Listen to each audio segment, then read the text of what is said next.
And we are back from recess for the afternoon session, a work plan and annual joint meeting with the Environmental Advisory Council. We're very grateful and excited to be with you. And so why don't we do some very brief introductions, because I know some of our members have changed since last year, and then we'll turn things over to you. All right, so Commissioner Kyler, do you want to start us? Hi, Kenny Kyler, District 2. Commissioner Kyler, excuse me, because I'm going to be you today. Commissioner Tom Gordon, District 3, Westminster and surrounding area. Joe Vigliotti, Commissioner for District 1. Mike Guerin, District 4, Mount Airy area. Susan Krebs, District 5, Eldersburg, Sykesville. Roberta Wyndham, County Administrator. Deb Effingham, Deputy County Administrator. Chris Hine, Director of Planning and Land Management for the county. Brenda Denny, Special Projects Coordinator for Planning and Land Management and Secretary to the EAC. I'm Craig Connell. I'm the Vice Chair of the EAC. I'm Kurt Barrett. I'm the chair. I've been with the committee 10 years, so when you're 10 years, they elect your chair. I'm Michelle Smith. This is my second year on the council. Charlene Norris, this is my, fourth year now, Brenda? You're in your second term, Okay, so I'm in my second term. so 6 years maybe. Maybe, that's what I'm thinking, 6 now. I was afraid to say 6, but you're right. I gotta check. Well, we'll turn it over to this side, and we're happy to hear and listen to anything you've got for us.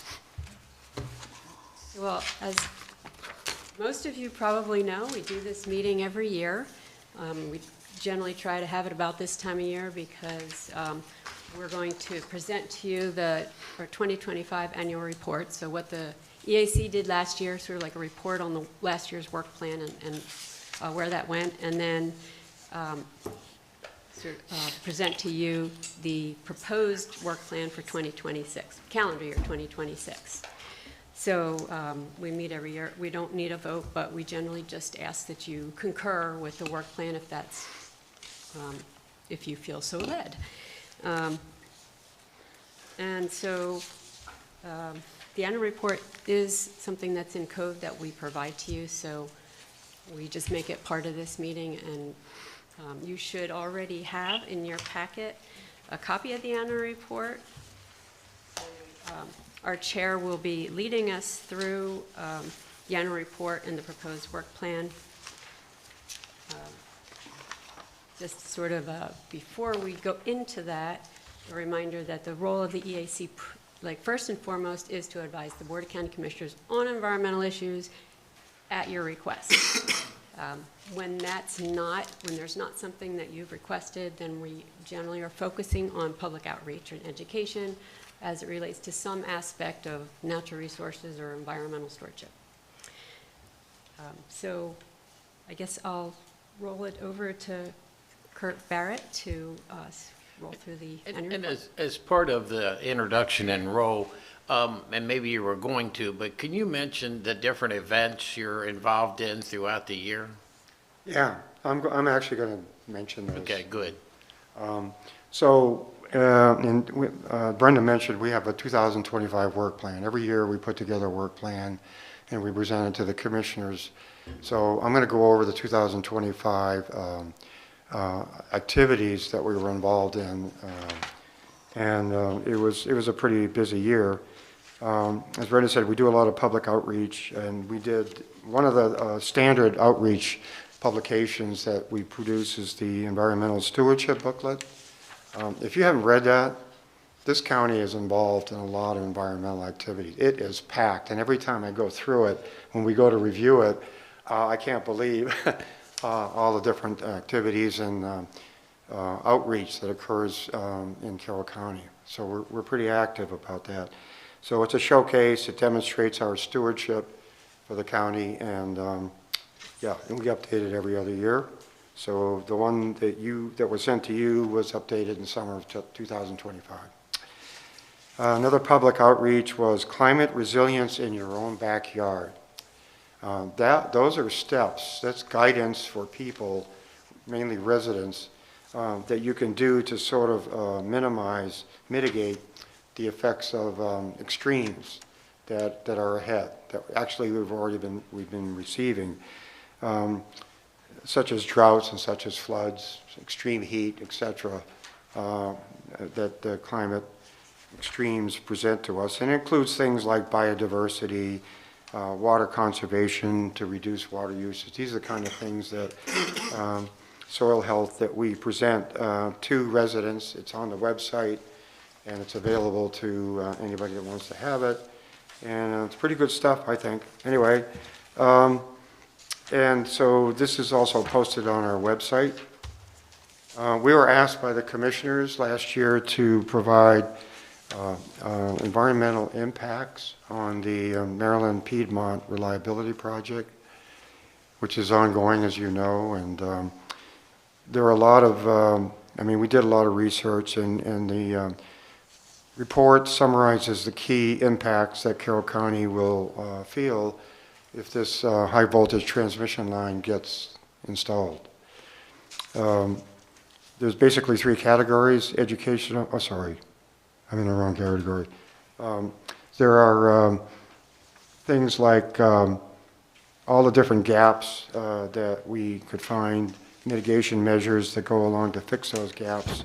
That was presented to you in September 2025. We also, in 25, was Environmental Action Awards. Every other year, we present action awards to people who are active in the environment in our county. The categories of the projects are positive benefit to the environment, and educational outreach is one category, positive practices is another category, and student engagement. Those are three categories that we present awards to. And yeah, it's a pretty good visibility for a lot of students, a lot of kids involved. Groups are involved, and we like to get them visibility to the community. So we did that in 2025. And yeah, so this year we'll be working on preparing for the following year, which will be, and also I forgot, the awards were presented at the Carroll Environment Fest on October 25th. Okay, so cost savings and environmental benefits. The board requested EAC to identify proposed capital projects that may provide co-benefits of cost savings as well as environmental benefits. So the project has been deferred. It's in our 2026 work plan. And it's basically we need time to get the county government's departments to give us their projects that they're presenting so we can research the environmental benefits. And also we need some time to allow members to adequate time to approach the project. So that's where we are. In addition to actions related to completing projects already discussed, we completed the proposed 26 work plan and the annual report. The annual report summarizes all the activities that we're involved with. We were also involved in public education, such as Earth Day event, and that was at Piney Run in April of 25. And then we participated in the Carroll, as I said, the Carroll Environment Fest at Robert Morton Center in October of 25. As far as members, we have 2 new members joined in 25, Aaron Salter and Caitlin Fleming. 1 member resigned due to a move, that was Kathleen Marasco. 2 members are expired in 25 and chose to... terms expired. It did. It did. And that was Tom Scanlon and Craig Paskowski, the past chair. No members have been reappointed in 25. Current 1 vacancy we have, that's Craig Paskowski's seat as chair, and no additional terms expiring in 26. So that's our summary for the last year. Do you have any questions or anything about last year's activities? I want to say thank you, first of all, because in particular, I know I requested the impact summary that the power lines could have on the environment in the county and everything that would be affected by it. I want to say thank you from the bottom of my heart, first of all, for taking the time to do that. But this is an absolutely phenomenal report. It's well researched, it's well done, it's well put together. And I know that this is going to be incredibly instrumental to us in this fight. So thank you from the bottom of my heart for all of that hard work, and thank you for putting this together. It really is an awesome document. It was my first meeting. And one of the things we're trying to do with all the boards and commissions is sort of figure out what their purpose is, how you got to sign, who your staff person is. So we want to get more people to be involved. And if they can look on the website and say, okay, this is exactly when they meet, what they do, what their purpose is. And then, so that's number one. We're trying to get people to put all that stuff in their bylaws on their website so people can look at it and say, you know, can I commit to this? What's the expectation? How much time is the commitment of time? So they can go into it with open eyes, because most people think, oh, I don't mind doing it, but what does this mean? So I'm not sure if you've done that or not, but we're trying to do that with all the boards and commissions. We have a very robust website for the EAC. Well, so you do, but the question is, how do we get people to look at it? So we're also trying to figure out how do we get this stuff pushed out, because this is phenomenal information. And even like you did your report back in 2025 on the transmission line, but that is a great resource. You've already done the homework. We need people to have those talking points to continue to talk about. So we're trying to figure out ways to use this, our system, which is in place, called Carroll Connect. And in some places we do it really well. Other places we don't do as well. But pushing stuff out to people that are interested, so even for us, that we can read it, know what's going on, and it be not just stored there, just somebody say, let me go find it, but how do I get to it? So take advantage of those opportunities. You guys do a lot of really good work, and we're just trying to figure out how to get it to the folks that want to get it, and get people signed up for Carroll Connect, and then they can check off the boxes of things they're interested in, and then those things get pushed out to them. So if you have meeting minutes or you do this, it doesn't just get posted. It gets posted and then sent out. And if people don't want to read it, they hit delete. But if they want to read, they'll say, wow, look at, because you do a lot of work, and we want to make sure that that stuff is accessible and informative, and it gives people a framework of talking point, good talking points that you've already vetted. So that's our next step of trying to enhance our community involvement, and then the great work that's coming out of it. So Thank you. Thank you very much. Thank you very much. So you looking for suggestions for this year? I mean, have you guys We talked have the about? proposed work plan. Okay. Yeah. So, and thanks for the feedback, appreciate it. So now we'll talk about 26, and so 2026 work plan. These are activities that we are planning to do the upcoming year. The Environmental Action Awards, we had them last year, and now we're going to prepare for 27. So there's some groundwork that we have to do to get paperwork and all the timeline is needed for all the activities to get ready for the next year's awards. We will update the environmental stewardship booklet for 27. The annual report and proposed work plan will be put together, and public education and awareness events and opportunities will be worked on. Also include specific projects, topics, issues that we propose to address. Those are ongoing projects that may not be every year, maybe every other year, but those are things that you'll continue to see over and over. Yeah, so there are two projects that we're going to propose for 26. One is a cost savings with environmental benefits, and that's the board requested EAC to identify proposed capital projects that, I talked about that earlier, that may co-benefit savings as well as environmental benefits. So we'll wait for that to come in, and we don't know quite when they'll come in, but. I've requested the information. So those have been We're requested. hoping to Okay. hit the ground running if the board is Okay. good with that. And then project was deferred in the 2026 work plan to allow time for relevant county, as we said, the departments need time to put together their budget requests. And then aim to complete by April of 26, if we can get that done. Update on public outreach. We need to update a guide to become a community solar subscriber.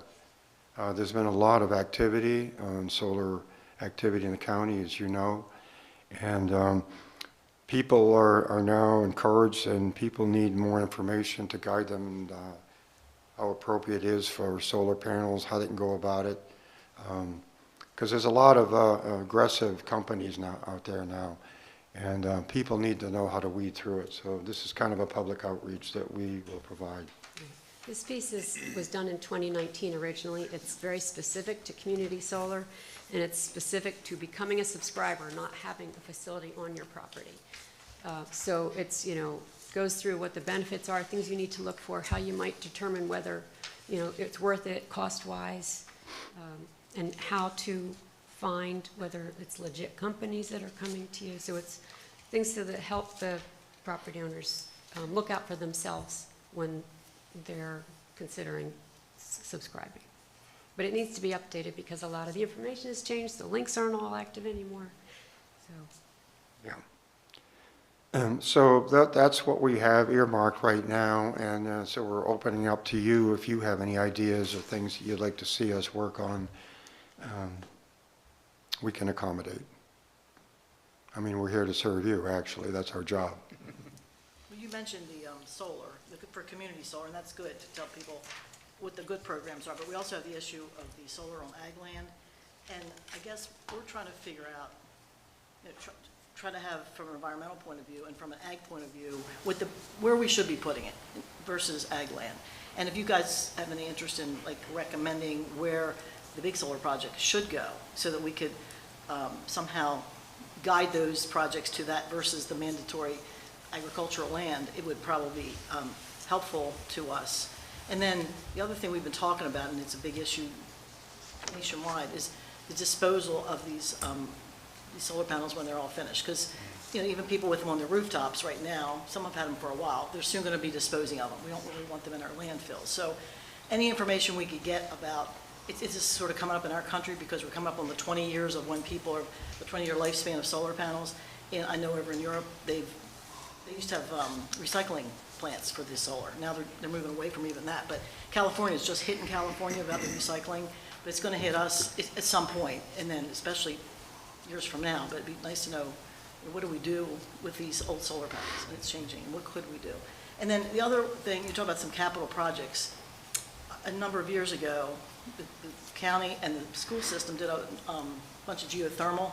We were like leaders on that at the library, Finksburg Library, at Westminster High School. There was another one. But anyway, and we asked the school system for a little bit of feedback. But it would be nice to know if we've got other capital projects coming up. What are the best things to do with those capital? Is it solar? Is it geothermal? Is it whatever? And so it would help us in planning at these new facilities what we can do to incorporate some of those best practices. But we don't really know what the best practices are yet. We just know that when it snows, there's no sun on the solar panels. But you know what I'm saying? I mean, I'd like to. We've done those projects, but we really haven't really followed up. I asked the school system about it, and they sort of said, "Well, I think it's." But just what are the bills? What are the cost savings? What did it cost to put it in? And because that way we can incorporate that into some of our new designs of buildings if it's cost effective. If you have the bandwidth for that. I think that's excellent idea. Actually, I've had geothermal at my house for 10 years. I don't too, Kurt. I don't touch the thermostat. It stays right at 70. 70? I'm living at 64 right now. What about summertime? Was that? Summertime, it cools as well? Yeah. Yeah. Well, that's a great story. And you only have to do a switch. You pull a switch in when you change season. That's it. I don't even have to do that. Huh? I don't have to pull a switch or anything. No, I do. I've had, my property, 1898 Pine Knob Road, was written up in the 70s. It was the first residential geothermal system in the state. Really? Mm-hmm. That is interesting. I didn't do it. The engineer that lived there before me did it, and I've revitalized it and redone it. I have an open loop system instead of those things where you drill into the ground and they eventually leak. Did you ever have to replace it or anything? The original system was manufactured by Carrier, and like I mentioned, it was an engineer who built this house. And it was a commercial grade system because we had no residential geothermal systems anywhere. That thing lasted, I guess he was in the house 15 years, and it lasted me another 10, and then I replaced it with a water furnace. Well, those are the kinds of things you hear about, but we don't really talk about. I mean, right now it's like wind and solar are the big things, but I don't know that they're the best. And I just don't know, and I know we've done these projects, and you're a perfect example. That's. Oh, I'm also an engineer, and one of the things I've been toying with is how to modify the standard commercial solar panels and how we could use them over things like large parking lots, because it provides two different things. You not only use this space and put your solar panels up 10 feet in the air, what have you, you are providing covered parking for people. No more do you have to go out. If, many, many times I was at Northrop Grumman or here or there, and I come out after a storm, and I've got to clean off the car, or it's scalding hot when you get in it. So why not utilize that service? That's my grandkids live in Boston. Yeah. That's what they do in their school parking lots. I'm like, well, what a great idea. It covers it And from the snow. It gets even better. So those are great kinds of ideas for individuals. Also, where do we put solar Right. in parking lots? And I don't know if there's drawbacks to it, but we'd like to hear from you, and you seem Well, like you guys know. Yeah, it's something that I'm just personally toying with, and we'll get into it here, but the whole issue of, well, when they get covered with snow, they don't work. Well, I'm working on an idea to put them on a gimbal, that when the storm comes, they rotate vertically, and when the storm is over, it'll rotate back. And you can also put a tracker on that for the sun, and you can have them rotate and optimize the sunlight. Have you seen the one at Columbia Mall? No, I haven't been to Columbia Mall in ages. Yeah, I haven't either, but they tell me the roof, the top level at the deck has the solar panels over it, just like you're talking about. I haven't Right. seen it, You can cover patios with Oh them. my gosh, You can yes. do, all these people that put in porticos and all kinds of things, you can cover all those spaces with these things. And again, this is an engineering design that's just, it really has my interest in putting something together that would allow you to inexpensively rotate these things. I think it's We far. don't get that much snow. I mean, it happens. Right, But I but do. when, yeah. And up at IKEA, IKEA's have them over their parking lots. I mean, they're from Europe, but. Yeah, you- I mean, that's one of the things that, we've got a lot of big parking lots with universities and things in the area. Those parking lots could be filled with these things. Yes, it's a little more expensive to put them up on pipes, but it pays for itself. Those are kind of things I think we're trying to put together a policy to say, here's where we do want them versus here's where we don't want them. We really don't want them there either, but if we target them to certain places and get some of these businesses or whatever ourselves to do it, it would be helpful. Some ideas of what mixes make sense. And Yeah, multiple things. There's no one size fits all, but there's multiple. And that's very true. Even with geothermal, you have to kind of tailor it. I have a unique piece of property, so I was able to do an open loop system, which a lot of people can't do. But there's a lot with those systems as well that, and I won't get into it here, but the whole thing where you have to drill the wells in your yard, they don't monitor those pipes. I worked in the oil industry for a long time, and I know pipes leak. So when something goes wrong with one of those systems, they just have to dig up all those vertical pipes and try to find where it's leaking. And that can be improved by putting gauges. I think we do have drilled. Yeah, you have drilled pipes. I remember drilling in the ball field at Westminster. I'm not sure. But eventually it will leak, and they won't know which one because they don't put simple gauges on them like we do in the pipeline business. And that's just something that, There's some pretty good leak detector consultants. They can't find them. well, if you have 8 vertical wells, Yeah. they don't know which one's leaking because they're all But tied a leak together. detector could, they can tell within me and you where the leak is. Maybe, I don't know. What I've heard from some of the people is that they've had to have their yard dug up. Yeah, well, it depends, yeah, but they're not going to be putting automatic line leak detectors like they would for No. petroleum systems, but No. that could be I've easily- used leak, It's a pressure sensor. I've used leak detectors a number of times. It's a very inexpensive gizmo. They're not cheap, but they're cheaper than digging around. Right. Yeah. you might do it at the commercial level and not do it at the private level because Yeah. of the cost expense. And we, Again, it's not. I did it in my barn. Well, with new facilities, on some of the new facilities, there's thoughts I've read about, we can't open school because you gotta clear off all the parking lots, you gotta clean all the sidewalks. I'm thinking, wow, if you could hook that to geothermal when you're putting the stuff in, like, you put heat under it, you wouldn't have to clean your parking lots off. We wouldn't have to keep closing the school. But you guys, sound like you've done your homework on this stuff for yourself. But that would be a great asset if we had some information on those things, or anything else that might be out there.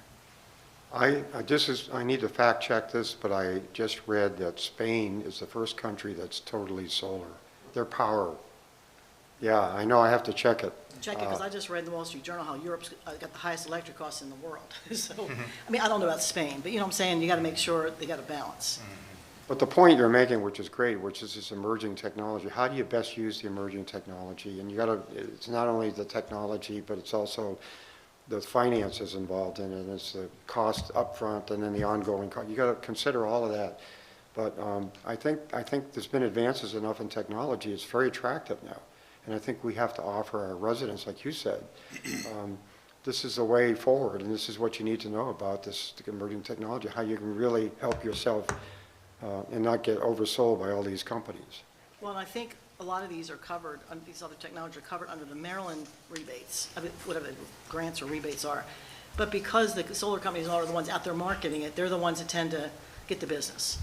Even though some of these same rebates are for other types of renewable energy like geothermal, but it just, there's nobody out there marketing it. It's very, so in the end, kind of what I'm taking out of this discussion is we know, because we spoke about it at the last meeting, it's very complicated. It's complicated to know what you actually, what's in favor in getting rebates and what's out of favor in not getting rebates, and how are you educated on a homeowner level.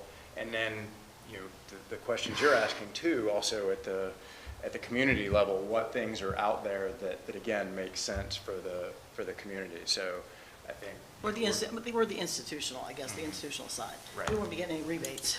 Right, But you know right, what we I'm wouldn't saying? get rebates, but what makes the most sense? What are the proven technologies that are out there that have a good cost value kind of relation? Performance, ratio, yeah. Performance, yeah.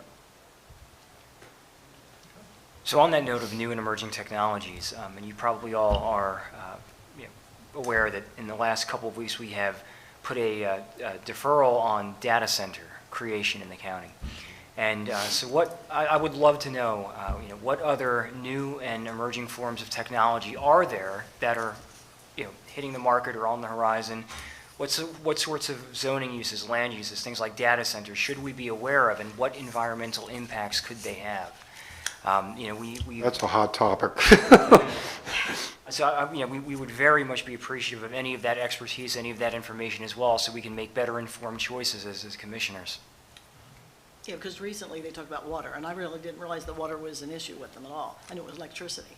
Right. And I do know that Northrop Grumman, I visited there in the fall, and they've been doing nuclear subs for a long time, and they're doing getting ready to do nuclear for maybe to power some of the data centers, which they already have I don't know why they're not doing it, but. There are a fair number of deals out there right now from the large data centers wanting to use the more micro-nuclear types, not the big things that you think Yes, of the down at Calvert micro-nuclear. Cliffs, but the much smaller units, and that's a pretty common discussion right now. No, and we all hear about these huge data centers, but data centers can be little, they can be huge. So is there a middle ground, like that would be beneficial to us, depending on energy, depending on water usage and whatever? Yeah, that's important with data centers. Data centers eat a lot of water. So that's one of the issues that we have to look at. And then AI is just driving, the investment is huge, as you guys know, in the country. So half the investment goes in AI, which leads right to data centers, which then leads to stress on electrical rates and power production. And that's what we're caught up in now. And so that's something we have to learn about quick. And when you're having that discussion, you have to come to the realization that one day we won't need data centers. There's going to be a lot of empty buildings in Northern Virginia and other places like that. Maybe it's 10 years, maybe it's 20 years, maybe it's 30 years, who knows? But at some point, the next generation of venture capitalists and IT people will look at these giant buildings and go, wow, that's so outdated. I mean, what were they thinking? So can we be on the leading edge of that without being out of complete range of what we could do next? So, and we've had that discussion with Chris and his staff as well, as we've tried to be smart and thoughtful about this deferral on data centers. It's easy just to say no to something, but let's face it, I would imagine most of the counties, I think Frederick County is struggling with this right now. They really don't get into the weeds on what they're doing when they're doing it. And we want to be different. We want to be better. What's your total number of people on your board? Is it 5? It's 9 when when nice. all seats are full.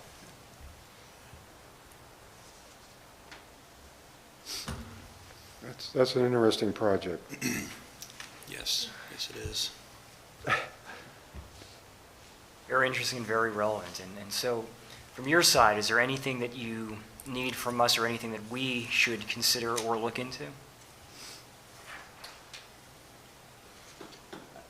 I don't think there's anything that, I mean, the discussion we had here was fantastic. I right? think That gives us- that was the most important thing to us. I do too. Is having that discussion and hearing the things that were concerning to you, so as we're working on the work plan, we can capture those things and feed them into what we have. I'm actually very glad to hear your interest in it and your concern, and I think that really is the kind of challenge that we need to take on as a county, never mind just the council. I mean, it is, it's something we're going to have, and it's growing fast, and we've got to deal with it, so I really welcome that challenge. I think it'll be good for our council. No, we want to make sure you know that your work goes to good use, and we follow up, we pay attention, and if you need access, even with the school system, hopefully we can because with the geothermal, they've got information they should be sharing, and somebody capturing that for us and learning from it, good or bad.